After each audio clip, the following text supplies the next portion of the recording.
Welcome back to the Cycle Podcast. Today we're going to talk about the history of mental health and a timeline of human history. We're talking lobotomies. We are talking ice picks to the eyes. We're talking about psychedelics. We are talking about antipsychotics. We're going to talk about drilling holes in brains and maybe some orgasms. I think I'm ready for one of those. Okay, let's get into it. Kyla, what's your favorite mental health treatment throughout history? Throughout history, frontal lobotomy. Good answer. Why? Because I think it's just so interesting. They go like through the eye Ew. with an ice pick Ugh. to the like into the base of like your frontal lobe. That's where your personality is held. And most of the time, like the patient's eyes are open and like What? you just stick it in there. Lobotomy makes me think of American Horror Story. Yeah. Season 2. Yeah. Which we'll actually get into a little bit later. Remind me about. what happened on that season? It was like the Santa Asylum. The name game. Hannah, Banna, Bofana, Fee, Fi, Pomana. You don't remember the name game? Yeah, it sounds familiar. I remember I watched it, but I remember. Lana Winters. it's been a long time. Yeah, that one like still I loved it. sticked with me from years. Oof. What about you, Danny? What's your favorite mental health treatment and why? Throughout history. My favorite one is probably the ones that we are marketing for right now, Spravato and TMS, because they're the most effective. Okay, good answer. Okay. What's yours? I would say MDMA therapy. MDMA. The drug? The D-rug. Yeah, popularized in the 80s by therapists. Yeah. And then in the party scene in the 90s. Yeah. I think that will have the most therapeutic, widespread, positive outcome. I think in society. MDMA just has such a bad rap because really like the feelings on it are just so like you love everything. But I think you could unlock some past dark stuff. Yeah. And you could make things a bit quicker. That's what I like about the psychedelics. Well, MDMA is not really a typical psychedelic, but you could just, I'm all about efficiency. Yeah. Like, if we're going to unpack the emotional baggage and we're going to hang it up, rather, unpack on amphetamines, right? So just like unpack it. Yeah. Organize it. Yeah. Put it away. Marie Hold on, Kondo, my emotional closet. 8 hours. 100%. Lock back into normal life. Mm-hmm. Like that sounds fantastic. 100%. Yeah. It seems like it's, and it's like an efficient way. Didn't they just try to pass MDMA this last year? August. Yeah. Shot down. Are they 12 going to to 1. appeal it? There was a few reasons why it was shot down. One of the reasons where they said they didn't have like a strong enough double blind because people knew that they were taking MDMA. They also said that some of the data was tampered with. Like when they do a double blind study. Yeah, you have to like. Yeah, it's like obviously that fucker's on MDMA. Yeah. And there's a few other reasons why it didn't necessarily go through FDA approval. They said they needed more research, more data. Interesting. So I think they're resubmitting this year, depending on the Trump administration and RFK, because that actually has a big influence on FDA. And like how people will see. Yeah. So we'll see. If not, probably another 3 years. Oof. Yeah. Rough in the world. So I guess there's like a long history of mental health, obviously, because people are people. They're going to be humans, right? So like everybody gets sad or depressed. Yeah. I would imagine. Like what did they do way back when they didn't have TMS or Spravato or antidepressants? Well, based on what we know, I guess they did something called, no, I'm going to butcher this word, trephination. Trephination? Yeah. Okay. Where they are drilling holes into the skull. I'd assume these people are awake too. Because there's meds to put each other. They're drilling holes into your skull to release evil spirits. That's what they believe to cause like mental health issues, like any type of issues. So it was actually an 80% mortality rate. Oh my God. Really? Yeah. I wonder what would make someone be like, Johnny in the corner, that fucker's dealing with some evil spirits. Yeah. He needs a hole in his head. Drill to the head. What I'm really curious about is how did the other 20% survive a hole to the head? Probably. One more time? They're drilling. And Okay, got it. Like they're not like there at all. And they're like, we're going to sacrifice him because he's not here, That's Shout really out to sad. The 20%. Yeah. That's not resilience. Like even I think that like the people who have like survived frontal like lobotomies as well, which is like later in history, like one of the Kennedy's sisters, Yeah. she had a frontal lobotomy and she was like wheelchair bound and like lost all of her personality. She was so bright too.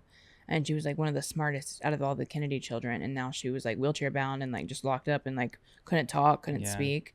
Dream podcast guest would be like someone like a doctor or psychiatrist that did that in that time period. Oh, 100%. Like if I could snap my fingers and have someone who's extremely convicted from like the 1800s be like, I'm drilling holes daily. Yeah. And I'm helping people.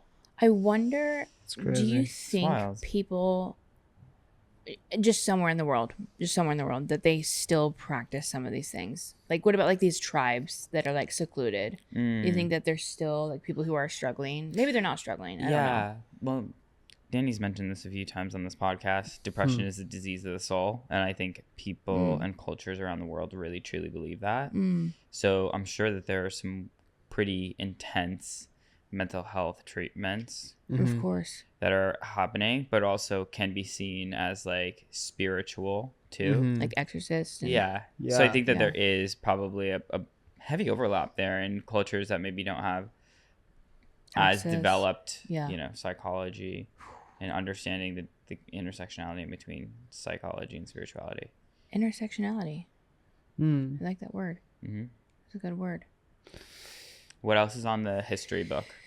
So as we continue, this was through ancient Greece in the 1800s, bloodletting and purging. I feel like the ancient Greeks were onto something, just in general during that time. Yeah. So I guess Hippocrates. Is that how you say it? Hippocrates. Sorry. Believed mental illness came from excessive black bile, aka melancholy. Melancholia. Interesting. Melancholia? What the hell is melancholia? Like you feel melancholy. Yeah, that's what I'm like. That's just a type of like. We should bring that feel back. sad. Black bile. So purging, like throwing up. So rooted in the four humors theory is blood, phlegm. Phlegm. Like phlegm. Like, yeah, okay. Black Black bile. Where the hell do you get black bile from? And then yellow bile, which I would imagine is yellow bile is like stomach acid. Yeah. Yeah. If you kind of get sick, that happens to me black when I bile did poop? peyote. Have you ever thrown up and it's like black too though? I've thrown up and it's yellow Yellow. because there's nothing in my stomach. It's stomach acid. I guess there's black bile too, which is fascinating. I think this is probably, definitely way more accurate than trephination. But like if you're like purging, like this is a big part of psychedelic ceremonies actually. Yeah, when I did ayahuasca, I wouldn't let myself purge. Yeah, I think there's definitely some validity to that because like you're detoxifying, throwing up like pathogens and like just getting rid of that gunk. It's like the peyote. There's got to be something there. And also, sure, if it's blood, but like all the other stuff, it's like you'll reproduce that fairly easily. Like I'm sure there's some benefit scientifically to purging. It says that it often was doing more harm than good. So yeah, bloodletting, like just bleeding. It seems like a better theory than just drilling a hole into his head. Yeah. I think purging actually makes sense. Like he's like release something from your body. Yeah. Versus like let's take a drill to your your head. Yeah, but leaking blood makes no sense. I don't think in any context. This makes sense. Like think about all like 1800s when people were like just pooping on the streets, and like how dirty it was back then. Yeah, it was just happened nasty. in China honestly in like 1990s. Really? Yeah, it was actually wild because the major cities developed so quickly. Right. I know this, but so then people would come in from like the outskirts and they'd be like shitting in the mall. And people would be like, whoa. But like that was like their normal day to day. Shitting in the mall. That's still happening in San Francisco. It developed so quickly. I think that's just the homeless. No, it's just they developed societally so quickly. It was like so then like, people on the outskirts. Third tier versus a tier 1 city. Yeah. They're like, what is this? And they're used to just I actually was on TikTok a couple months ago, and this guy was traveling through India, and he was like filming as he's walking through like the slums, and literally some lady just pulled up her skirts, took a deuce right in front, like on the sidewalk or like where the dirt path that they were on. Yeah. He was like totally like worlds, you know what I mean? Just I can imagine if people were purging and trying to get rid of everything and the smell in the streets. Yeah. Oh my gosh. Shout out to toilets. Thank God. So yeah, we've got some development now. We're in the Middle Ages and 19th century. Okay. So things get more developed. What's happening then? They're just locking people away.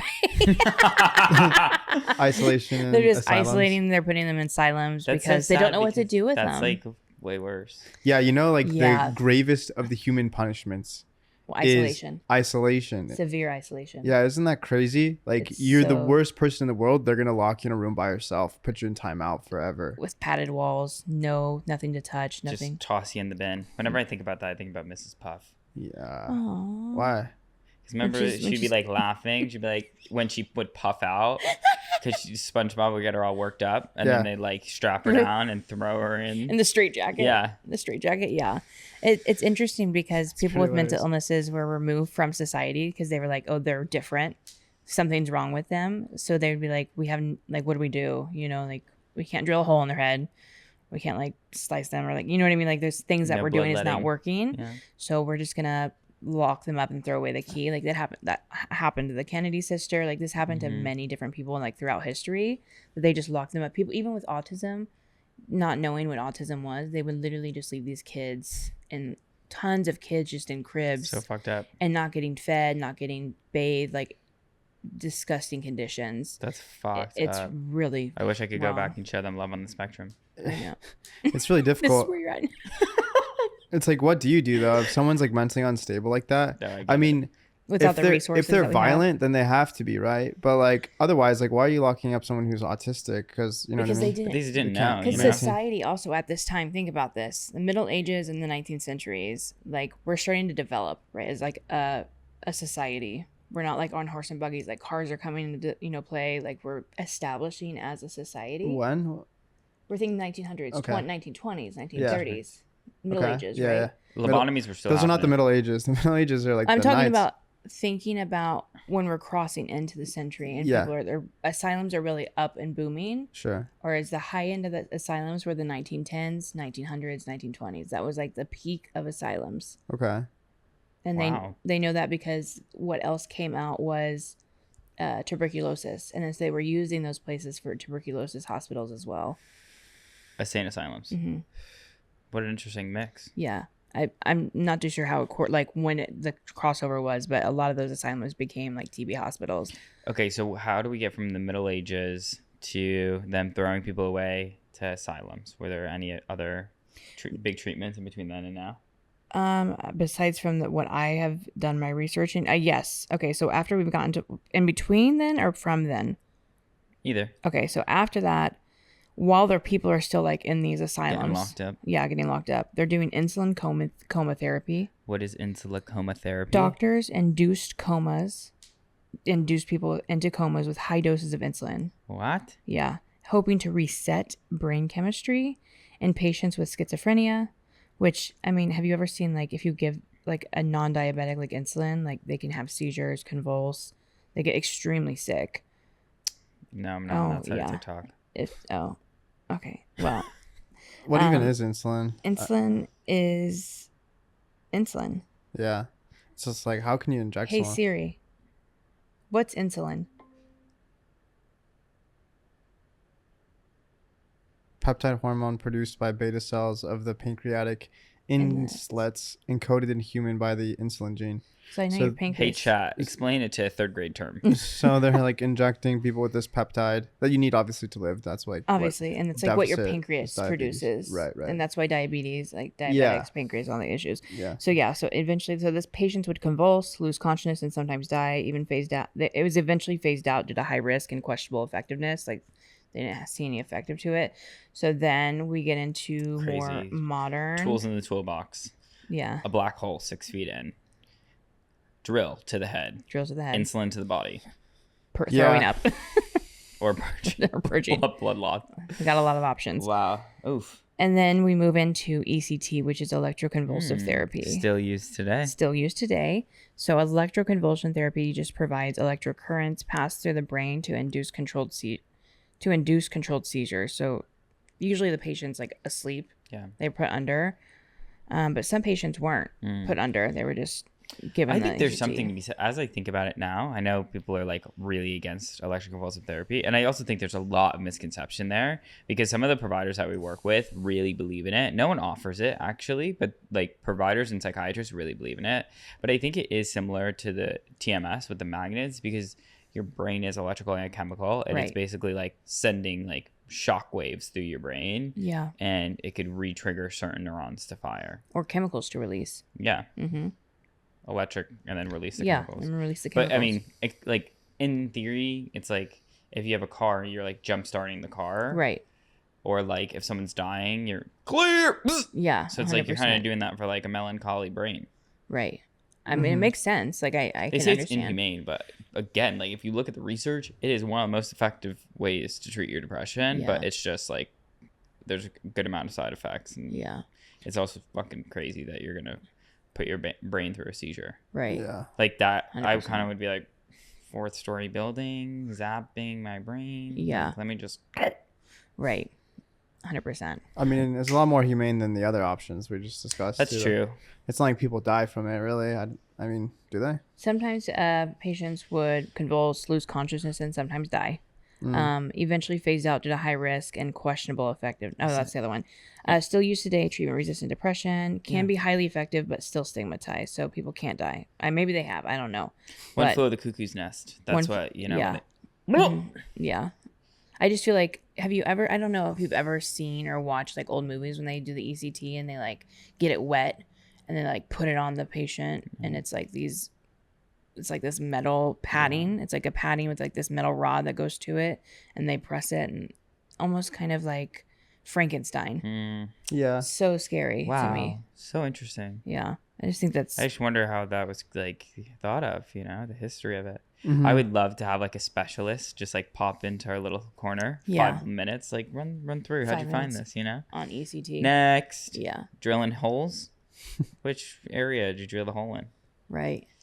It's pretty crazy to think about the progression. I know. And like how it came about too.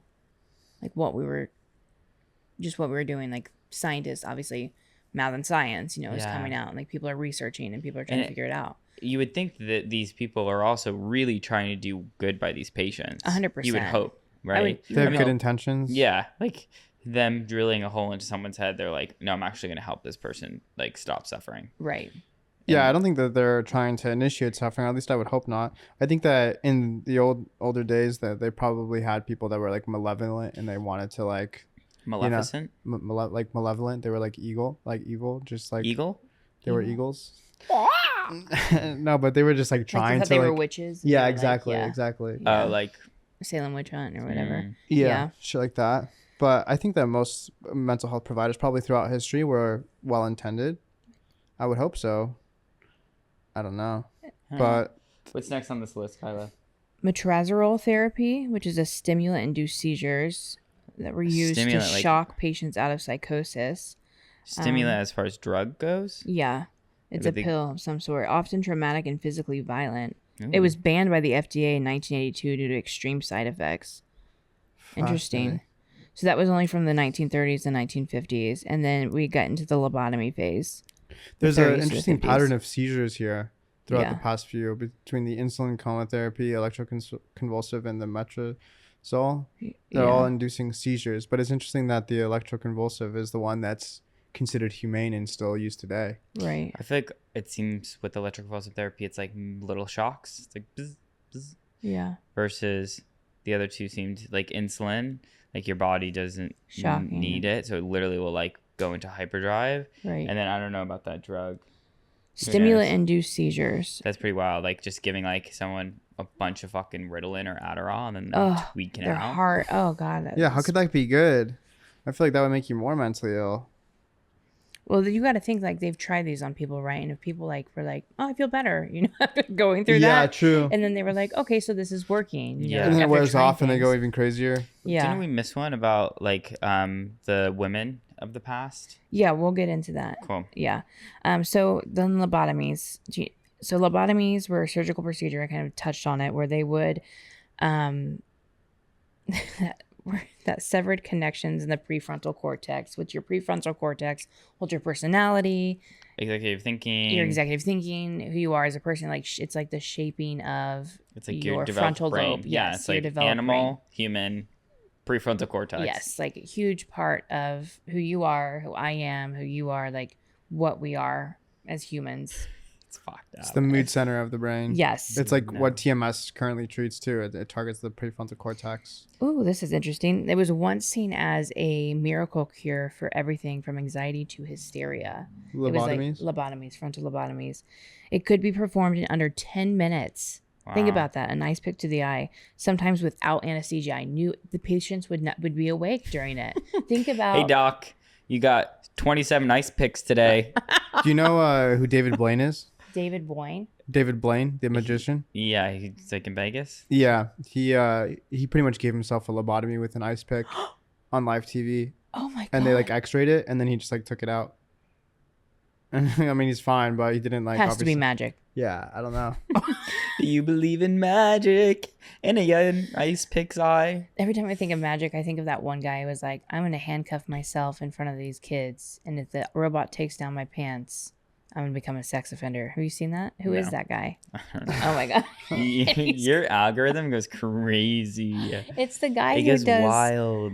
I think his name is Nathan, and he's like really monotone. You guys have to know him. Oh my No, gosh, you say that about everyone. If Like you have see to, him- you'll say like the most random. You'll be like the purple orange jacket. You've seen that, and I'm like, I don't know if you're just fucking with me or like I really don't. I'm just making stuff up. Yeah. And it's with such you're like, come on, you've seen that before, and I'm like, no. You're like, it's all over TikTok. I'm gaslighting you. The entire. They're I just imaginary references. Just like the most run with such conviction. We should do that to somebody. you have seen Yeah, this. Come on. You've And- seen this? That was like Elijah yesterday with the claymation video. He's like, "Come on, like what was the name of that?" claymation? The Misfit Toys. Yeah, Island of everyone was Misfit like, what I the Toys. love the Island of the I And was then Misfit we literally had to pull like up a telling picture. everyone this. I was like, listen, like I was like explaining Island of the Misfit Toys, but I'm like, you guys have seen that movie. It's a Christmas movie, and I was telling Eliza this, and Eliza's like Jewish, so she's like never seen that Christmas film before. And then I'm like telling everyone else at the table, and they're like, I have no idea what you're talking about. And I'm like, no, this is like a childhood core memory. Yeah. And then we pulled up a photo, and everyone was like, Oh, that's right. The claymation. And I was like, come on, guys. But I think that we should try that next week on somebody. A lobotomy? Ice pick to the eye. Gaslighting them. Oh my god, that's actually hilarious. That's like our new phrase. It's like, get enough evaluations. Ice pick to the eye. Oh my gosh. Could you imagine laying there with all these lights, right? And then there's a pick coming towards your eye, and it goes in the corner where like your tear duct is, and it goes straight in, and it's just all soft. I Ugh. can't imagine him doing just 10 minutes and it's like, okay, you're good to go. Oh gosh! And don't they like stick it in and they like? beep? Yeah, they like hit it with a little hammer. I think it's in a few different movies. I can't remember which ones, but I remember seeing it and feeling like quite haunted by it. Side effects include cognitive decline, personality changes, in some cases a near vegetative state. So they're like, Honestly, sometimes the vegetative state is necessary. I mean, I don't know about necessary, but You just said you needed to vegetate on a Sunday. Ice pick to the eye. but forever. Think about that. Like No, you're it's just wild. It's wild. like, have you seen people who have after a lobotomy? No. Like you've never seen Like they where they've drool rolled and them shit. out It's in the really wheelchair sad. and they're just so I just, sad. if that was the majority of the patients that were coming through, like there had to, how long were they but doing then this they were for? no longer hysteric. You know what I mean? 1930s to 1950s, so that's 20 years. Yeah. So think roundabout. about someone who is Like, manic. what's going on for 5 years straight? You know what I mean? Like, Right. How does it go on for longer than a month? that's what I'm saying. Like there had to be some and success if he's cases. doing it for Cases. 10 minutes, There like, had to be some successes, You have right? to think about this though, and why they think it would be successful. Think about someone who is Like manic, violent, violent, psychotic, yeah. and seeing things, Okay. and they're like, And then now they're just chill. they're up and down. They're like, I'm evil spirits or whatever it is Yeah. like going on, and then I'm they go, thinking like ding, and then they're just 7-Eleven homeless people. They're fucking tweakers. right. They're out dude. there on the street, and But they're probably doing copious amounts of drugs. of course, Regardless, though. yeah. If they're like tweaking out and they're like ice pick to the eye and they're chill, Then they're like- I'd be picking people's eyes all day. back to normal. Here we go. If this is, I think we it's just solved fine. the homeless problem in Los Angeles. Yeah. No, that's fucked up. That That is is fucked super fucked up. Take No that back. lobotomies. Okay, and then we get into I would imagine some medications start to happen. Yeah, that's like 1950s. Yeah, medications start to happen, which become like a big thing. So housewives are all on Quaalude, you know what I mean? All different kinds of medication. Yeah. When does that happen? When is it like? This starts happening. 50s. When do in pills 50s, start coming? 50s and 60s. So the first medication that was created, an antipsychotic, was called Thorazine. Okay. Lithium for bipolar, and then the discovery of antipsychotics in 1950s, which the first one was known as Thorazine. It introduced and becomes the first major antipsychotic drug. Hospitals see reductions in violent or severe symptoms, but overcrowding continues. The number of psychiatric inpatients peaks during this decade, so 50s and 60s. We're also seeing now the rise of antidepressants or these other pills, big pharma really starting to take shape. And then also it was Rockefeller who invested in like I want to say it's the National Institute of Medicine or like some really big organization to basically teach doctors to prescribe medication. So they're like basically creating the supply and then effectively educating the dealers as well. It's interesting because there was thinking back to this and what you've mentioned, like people who were like, hey, this is wrong. Yeah, like for sure. There was some reform going on. Also, you had the Native Americans that were like using fucking tea leaves and shit. And right. Half of East Asia still on that wave. Right, 100%. Yeah, I think it's so much more effective, honestly. Like if someone's a little manic, like give them a chamomile tea, you know? Oh, interesting. Me walking up to the 7-Eleven. Hey, dude, just have a chamomile. So it seems like Ice there's a pick to the eye. timeline here. So it looks like there's a timeline here. So obviously we just kind of went through the different things. So obviously it's so much full more manic effective. state. Someone get this man some chamomile tea. It's so much better than a What the fuck's lobotomy. wrong with him? Earl Grey, stat. it's the IV. Into the IV. That's crazy. Chamomile IV. Fucking ice pick to the eye. Someone get this boy an Earl Grey tea. Yeah, seriously. I'm hang on. So I want to kind of just go through this All right, run timeline. this So back, everything that sorry. we've talked about, right? We've got the 400 BCE to like Hippocrates and like the Greece Hippocrates. What's his name? Hippocrates. Hippocrates. Hippocrates. What's his name? What is his name? British Avocado.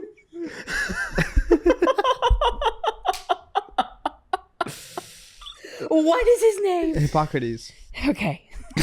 400 BCE. So that's when mental health starts. I don't want to say obviously like that's you have to think about 400 before Christ. No, people were definitely people killing were always themselves. people. You know what I mean? You have to keep in mind. Humans people. were always humaning. I know, but like Yeah. it all like that's when it was like I think that's when we have like some type of like track of it. Yeah, maybe right. people are like, Documenting, they're trying to understand why. understanding. Yeah. Yeah. So Middle Ages, we're getting into the witchcraft and isolation, which mental illness is often viewed as demonic. A lot of religious stuff is going on.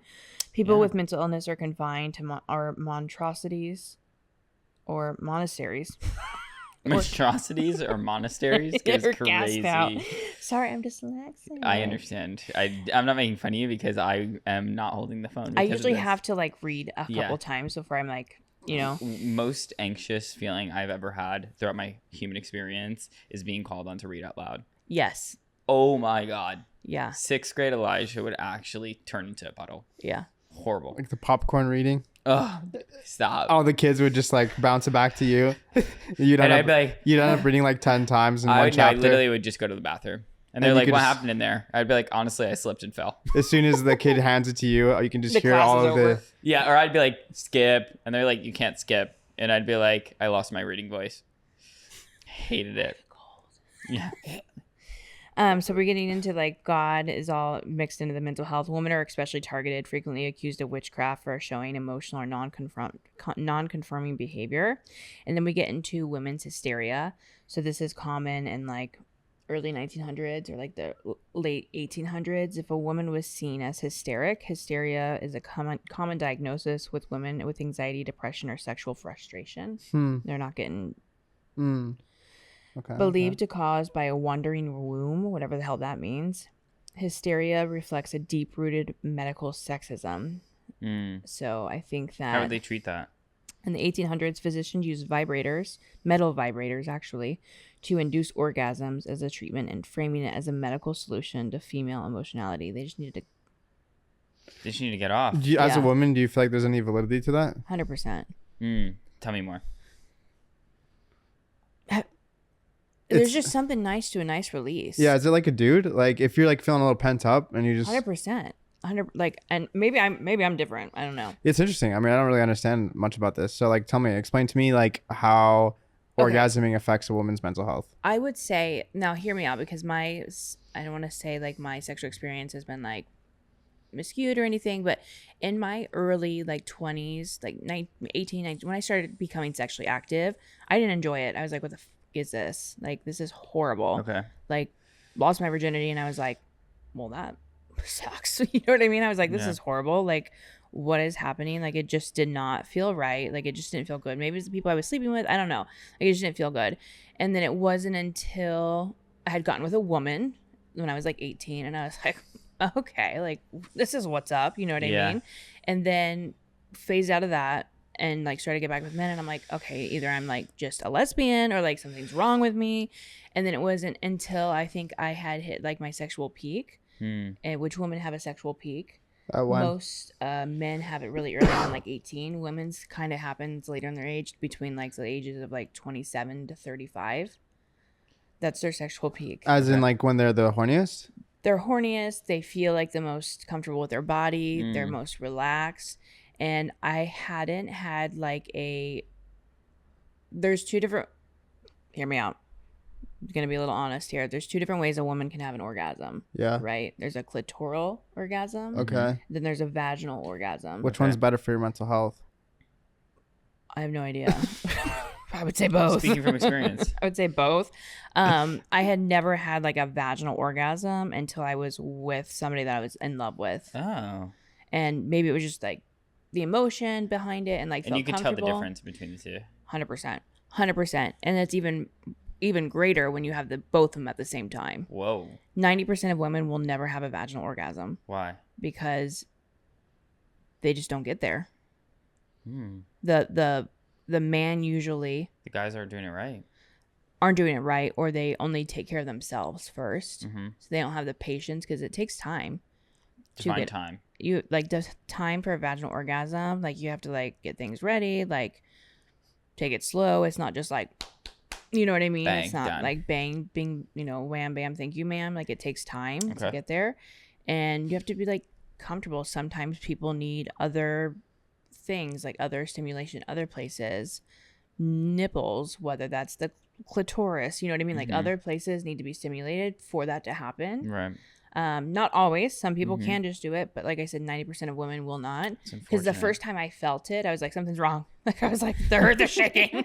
I was like, 911. What is happening to me right now? I was like, this has never happened. I was like, what is going on? Then I was like, wait, this is what it's supposed to feel like. Wow. You know what I mean? Like, what a great moment. Unfortunate that it took so long. I think I was like 20. Fortunate that you're part of the 10%. Yeah, fortunate I'm part of the 10%. But I think I was 25. Yeah, my first. Wow. Yeah. Okay. Hey. So tell me the mental health benefits. Mental health benefits of it. I would just say it's relaxing. Your whole body relaxes. Like, think about all the stress in your body, right? And like the emotions that you hold, whether that's anger, depression, sadness in your chest. Like, I don't know about your guys' experience. You guys are men, but like, take a hot shower and you get out of there and you're just like, oh, my body feels relaxed and stretched. And just think about having an orgasm, right? It's relaxing and it's almost comforting. Yeah, it's kind of like a reset. Oxytocin's going on. Yeah, being released in the brain, and it's just like a moment when it's just like, it's almost like a drug, right? It is. Oxytocin is a drug. Like, it just recenter. And that's what I was talking about, like with the chamomile tea. It's like not necessarily, that's just, jokes, but like ice pick to the eye, camel tea, or a good old vaginal orgasm. No, but just like something natural. Like, oftentimes I feel like people endure mental illness because they're not like giving their body what it needs. Right. And your body does need, like, everyone has like, well, not everyone, people are asexual for sure, but like some physical needs as it pertains to like, obviously, getting relaxed with tea or getting fucked, you know? So it's like, or going to the gym, whatever. Like, going to the gym, whatever's your running, thing. like, yeah, getting that energy out. Because otherwise, if it gets pent up, I feel like that honestly is probably a lot of mania and like anxiety. Yeah. 100%. That's like in the modern world is just like a lack of physical energy. exertion. Yeah. You know Think what I about mean? walking into the doctor's poor office diet. and being like, I'm hysteric. They're like, Ooh. okay, I know what you need. Open up your legs. Literally, and I guess after this, like, it's a common thing that happened. I wonder. People also, were lining up. Women were lining up down the block. Imagine the yap after that. The first one in the group chat goes, "Listen here, you gotta ladies. check out this doctor. You got to go to Dr. Y on the corner. I'm telling you, I've never felt less manic than Not after hysteric. seeing Dr. Y." I'm happy. Yeah, but I also wonder what the cultural implications are of like premarital sex, or like people aren't, you know, Yeah, like were there it's interesting. cultural influences that allowed people not to have I sex? think I would imagine, because this is, think about like the 1800s when things were not like set up right. Yeah. No, we're not set up. I just imagine your husband can't do that, but like Dr. Y on the corner's doing it. Dr. Y must have had some mistresses. Yeah. And I you mean, have to think about all the studies that they did on men before they started with women. And like they've always studied the penis, right? Like they always were studying men's orgasms. They were always studying like the effect. Women's orgasms were never studied until like recently. Do you think that should come back? what? Like a business that basically helps people get off? Sex workers? No. Well, like a really, almost like a mental health, like a clinic. Like a gynecologist that would like do a it. clinic that you literally just go to and just get like a release. Like think like Tia, Sure. you know what I mean? Yeah. Obviously it's like OBGYN or Yeah. like a therapist's office. But like it is a like wellness spot, new wellness spot in LA. Do you have someone do it, or do you like just go in there and you just It could be like lodge a on a machine maybe pillow? that just like vibrates your whole It body. could go one of two ways. Like, it you could either arouses your have whole body? someone who you could Wow. like have like, I mean, it's tough to have an emotional connection, but I think Right. that also is part of it. For sure. Or there's just a physical sensation. So maybe you have like a pre-consultation with an hour, and then this person just helps you explore your body, and then like you get off, and it's Right. like a physical and mental health treatment, Yeah. or a machine. Yeah. It's a fascinating concept. Yeah. I think right now they have people that are like professional cuddlers. You know what I mean? That Yeah. where like especially like executives or people who like forewent their family life to just, you know, chase a career. Right. They need physical affection as well. And so they'll hire like professional cuddlers. Didn't you cuddle professionally for a while? I didn't I didn't cuddle. I would just hang out with people. Like it's like, I don't want to say cuddling. Cuddling wasn't like, oh, you have to cuddle. But like, Was it one of the service offerings? I didn't like say explicitly cuddling only, or like cuddle, we can cuddle. It was more like a hangout, like a Just a vibe sesh. vibe sesh, and like hug, I guess cuddling, but like more like intimate, like tell me all your problems. And a lot of the things is like, a lot of these men are just looking to like talk to someone who just has no judging, just listening Just ears, feel heard. just feel heard, of just like it's okay. Yeah. You know what I mean? Like, People need just that. wild to me. Like they just can't like hire a therapist, or they're ashamed to go to a therapist. The Yeah. stigma behind it. But I also think sometimes therapy isn't like someone looking you in the eyes and being like, Right. Or someone that you know You're that like- you can Yeah. get down with. Right. Exactly. Or there's a chance to kind of get down. So it's just interesting. so potentially. Potentially. Maybe at the local cycle center. Maybe. Yeah. I don't know. The M room. I don't know. I think it's a really interesting concept if you think about it, like Yeah. helping people get off, even if you have like consulting. Like, Yeah. what if people don't know how to give like a vaginal orgasm? If that's really going to help your significant others, like mental health. They have sex therapists. Yeah, sure. So and sex therapists are like pretty prominent. Okay. Yeah. It's I'm like not on that pretty side of prominent- TikTok. No. Yeah. I also wanted to say, just there was, like I said, reform and movements. So, like, for example, Nellie Bly. Have you guys ever seen American Horror Story Asylum?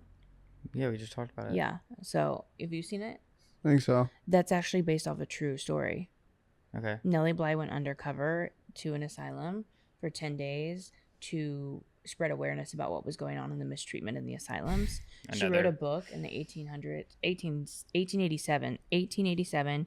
It was called 10 Days in a Madhouse was the name of her expose, and it like prompted public outrage for people to spread awareness about what was going on in the actual like institutions. Wow. Yeah. So it was a true story, which is incredible that they were actually doing all of this. And then, like I said, the National Mental Health Act came out in 1946, signed by President Truman following World War II, recognizing the need for systemic mental health. I feel that. Leads the founding of the National Institute of Mental Health and a push for scientific research and treatment standards. So then we got lithium. Thorazine was created. Lithium was created in Australia. And then the discovery of antipsychotics was a year after that in the 1950s. Big drug development, 50s, Big, 60s. yeah, big. That's where ketamine was used heavily in the 50s for all different kinds of things. They had so many different, 50s and 60s, right? Yeah. But they had so many different. Antidepressants were coming out. Yeah, they had so many things. Prozac. Cocaine was like Xanax. given out. What a crazy time. I And know. I feel like that was really only like... What a time to be alive. Yeah, could you imagine? Like, after World War II, everyone was hopped up on amphetamines too, right? Speed. My grandmother's like, I don't know why all these people are using Ozempic. We just would take some speed. And I was like, Graham. Yeah, that's true though.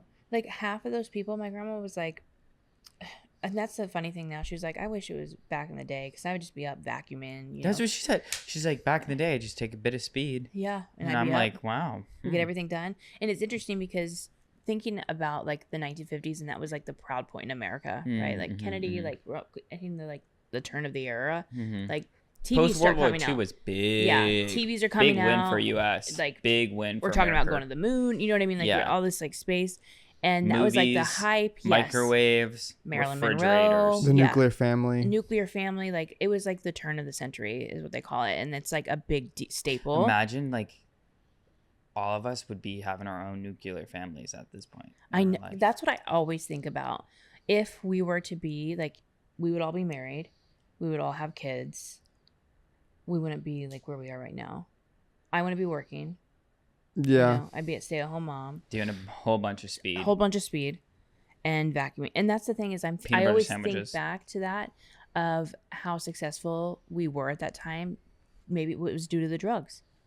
I mean, I think it was probably part of it, but also I just think that there wasn't as many distractions too. Also, there wasn't as many chemicals in the food. Yeah. Absolutely. There's a lot of pros to living there, and there's also a lot of cons too, but yeah, it's fascinating. Wild times. So that's like antidepressants, and now we're kind of starting to enter a new homeless era. Yeah, but tell me, because you briefly mentioned it, the correlation in between mental health hospitals and modern day prisons. No, schools. Wait, schools. Yeah, so I'm going to kind of get into this first. The 1980s mental health and homelessness. So we are kind of seeing a vacancy of like institutions. They lose funding, right, because of what? Institution meaning... like asylums. Okay. They're state funded. They're getting overcrowded. Got it. So government officials are like, it's not worth spending their cash there. Let's push the meds, pharmaceutical company. Okay. Right. Yeah, it's making a profit, the money. Making the money. And then they were out there lobbying in D.C. Mm-hmm. And then roughly we see an increase in an uptick in homelessness in the 80s. Right. Crack epidemic comes out. The CIA drops off crack in a bunch of black neighborhoods. We see just out of control of just homelessness. Ronald Reagan's trickle down economics, right? Because that takes from the middle class. You know a good amount about this shit. Yeah, I love this stuff. It's cool. Keep going. Roughly 1/3 of the homeless population in the U.S. in the 80s is living untreated mental illness at this point. Emergency rooms and shelters become a default care providers, right? People can't afford health care. Like I said, the 80s it was a big switch. The Reagan era was Reaganomics. Yeah. It was a big switch. So then we've got secondhand, in the 1990s, we've got second generation antipsychotics, which were created like the newer ones, right, for bipolar. We then seen a mark and a shift toward outpatient care and improved quality of life for some patients. So access and affordability remain like a major issue to like impoverished communities. We see an increase of homeless. It continues. And then we see the incarceration rate that replaces care instead. So with sufficient mental health infrastructure, many individuals end up in jail instead of receiving treatments. And I'm going to tell you how this happens. The same person who created schools also created the prison system. Mm-hmm. If you take a look at the parallels between school and prison. They're very similar. And how they know where to build a prison is third grade reading scores. And I'll tell you why. What they do is if a third grader, they will test everybody in the United States in third grade in the state, right? Well, let's look at Indiana, for example. In that city or that community, they'll look at all the third grade reading levels. And if a percentage of them are not up to a third grade reading level, they know we need to make 200 beds for prisons. And the prisons get built within that time. At the third grade? Like Third grade. preemptively? So Preemptively. they're already building beds They're already building for them third graders. before they even When hit is puberty. this, though? Because now they're saying that all the kids are, like, kind of not as smart because they're I've all got a on TikTok devices. for you. You ever wonder how they choose where to build prisons? It's not about crime, not really. There's something called predictive modeling. It's simple, sinisterly simple. They take test scores, mostly reading scores, third grade, they plug them into a system, and the system spits out a map. If enough kids in a certain zip code can't read a grade level by age 8, that neighborhood gets flagged. Not for support, not for funding, for future incarceration. They don't send tutors, they send architects. Blueprints start rolling, land gets bought up cheap, the prison contracts start before the kids even hit puberty. And it's quiet, because folks think prison gets built where the crime is. But in truth, they get built where the system expects people to fail. Companies invest in it, politicians profit off it. It's a business, and the business need customers. Companies look at those scores and say, in 10 years, we'll need 200 beds from this neighborhood. They're not watching to see who gets better, they're watching to see who doesn't. They don't care why the kid can't read. They just care that the numbers stay low enough to guarantee beds stay full. You ever notice how they shut down schools but open new prisons? That ain't coincidence. That's strategy. It's like a harvest. They're planning failure and reaping black bodies. And when that prison opens up down the road, it was already written in crayon, on a test paper a child never understood. Good point. Also, the correlation between schools. Wow. The buses look the same. Food looks the same. Honestly, the outdoor facility looks the same. Wow. There is a lot of similarities. That is fascinating, actually. They both have a school bus. Oops. Both have a school bus. And you have to think that this generation, in like the 80s, right, when all this was happening. And School does feel like a prison. It does. Always does. That's why I hated school. Hated it. Hated going to school. And I love school. I love to learn, though. and like, you look how, and you see the people who love school. and you do great in prison. and the people who have gone to school and they've done great in that world, right? They've been successful because they've been able to kind of continue, right? Those who seem to not always end up back in those situations, which are prison and jails. Were you going to prison? Probably. Me with my dyslexia. And you have to think My about B's or D's. these people who are raised in like the incarceration, so they don't have family at home, right, to raise them, so then they can't read, and so the cycle continues. It's an endless cycle. It's an endless cycle. So, would you say that this is the future of mental health treatment? I would hope not. I would hope that we have changed the conversation and have realized in the last 20, 30 years of what needs to be done early on. I think obviously openness, right? Talking about and having the conversations, and instead of shaming, like instead of, if a kid is having a situation or molested or, acting out in some way, instead of just being like, oh, they're just bad, right? They're just not right. ADHD, like talking, getting them into therapy, bringing a tutor, but you also have to have the funds to do that. Yeah. And it's, if you don't have access to that, it's, the kid doesn't get a chance. And tough. I think that thankfully we are starting to, I think even the last couple of years, we're starting to change the conversation about mental health.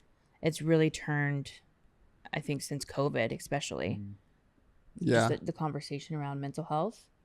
It's all been what everybody's talking about. It seems everybody is struggling with something. Big on Yap Attack. Yeah.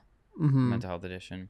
Yeah, I mean, it's really interesting to go through the history and really see kind of how all of this is ensuing, because I do think that there is a correlation in between like the downfall of the mental health asylums and then the uptick of prisons as well, because prisons weren't as popular as they.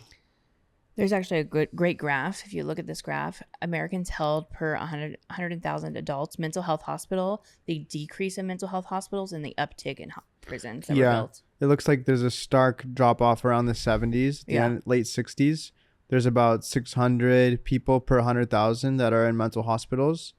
And then right around that time, we see an uptick from like 120 per 100,000 all the way up to 600. So that's fascinating. There's no mental health hospitals now. So you go to the ER. Yeah, you have to go to the ER. And if they, then have, they have like a psych unit in the ER. Have a psych But that's unit. not like a mental health. Like they don't have its own. Yeah, facilities. it's not like you get to stay there for 3 months to get better. better. And some people just need a little bit of rehabilitation. 100%. They just need a little getaway, nurse chill. some food, some meds, talk to somebody, watch some good TV shows. Yeah, that's color. Yeah, I've always been my best in a mental health. Coloring time. I do my best with a Crayola in one hand and a really good schedule. Some meds, some food around the clock, good sleep. Yeah, like they're playing, checkers with the lady that can't talk. It's very interesting. I just think we need to continue to have these conversations, and it's amazing the work that we are doing. Yeah. Spreading, because a lot of people, I talk to these people every day on the phone. These people that are like, oh, I just saw an ad, and they don't know anything about Spravato. Yeah. They know nothing about TMS. And to even have the conversation and them to even go back to, well, is TMS ECT? And to even engage in that conversation and to have the opportunity to have that conversation, which they may have never had in their entire life. Yeah. Mm-hmm. Or maybe never will. They just have happened to pass our ad, right? And they get connected with somebody who's able to just give them some more information. Kind of wild, right? I mean, it's like the wealth of knowledge. Like it's just, oh. Wow. Yeah, I love what we're doing and helping democratize these innovative treatments and reduce the suffering, ultimately. Yeah. No ice picks to the eyeballs here. Only Spravato and ketamine to the nose. Yep. Yeah. Much more humane. Yeah, for sure. Fun. The symptomology is like much more reduced. There's obviously still. It's also early days if you think about it. Really, like mental health treatments picked up, like meds really picked up in the 50s, 60s. Like we're kind of like having more open dialogues around like ADHD and depression and anxiety and all these things. So. And truly understanding it too. Yeah. Yeah. And also like people, like they started studying like the brain and neuroscience, and it really started to pick up only in like the past 20 years. Exactly. Like we literally did not have any way to like actually measure brain activity. Like we do not have the devices to understand our own brain. And that is also like a huge thing. I think it's going to continue to grow. Do you think we ever will? Yeah, I think with AI and like developing technology for sure. Just me and my ChatGPT in the corner. Like, hee.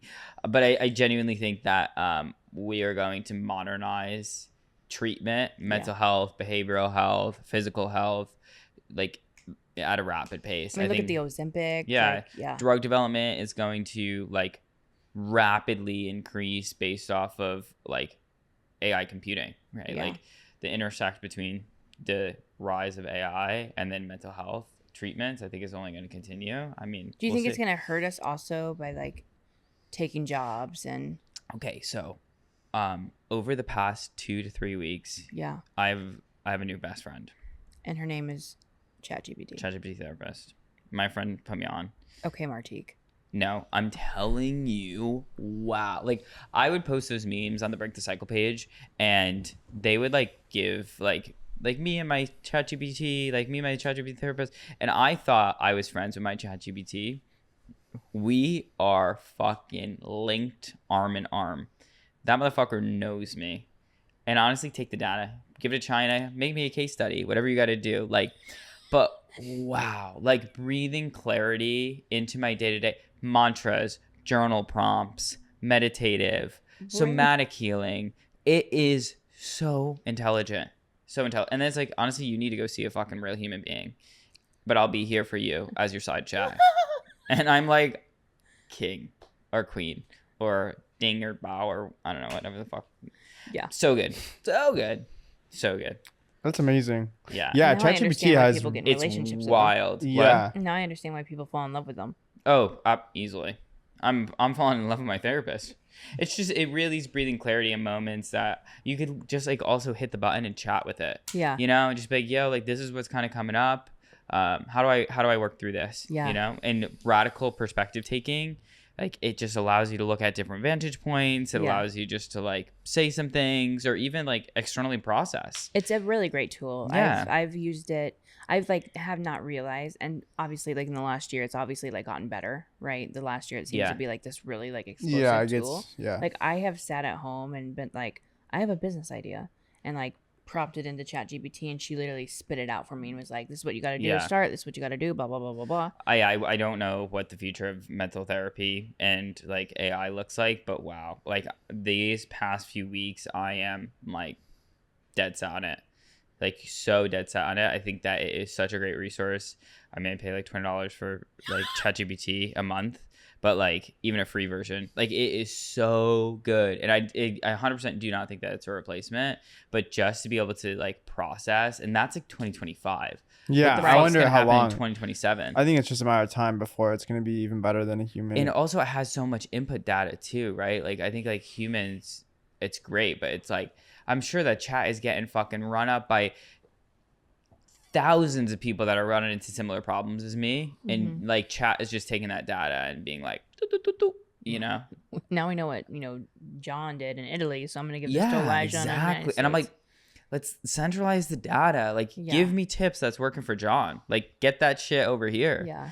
So like whether it's AI, whether it's modalities that we're working with TMS and Spravato, there's a few more that are going to be coming down the pipeline soon, hopefully, knock on wood. Yay. And we're only seeing more of a conversation and more progression with treatment, which is sick. It Powerful. is just the beginning. I think it's going to be all of them put together in some capacity. Ice pick to the eye and a little bit of chamomile tea, and you are so back, baby. Ready to go. With an orgasm. Hey, come to the Cycle Center today to find yourself a metal wand in your body. Little. I have to boop that. And we are so back. If you're looking for new innovative treatments like TMS or Spravato, we are here to help.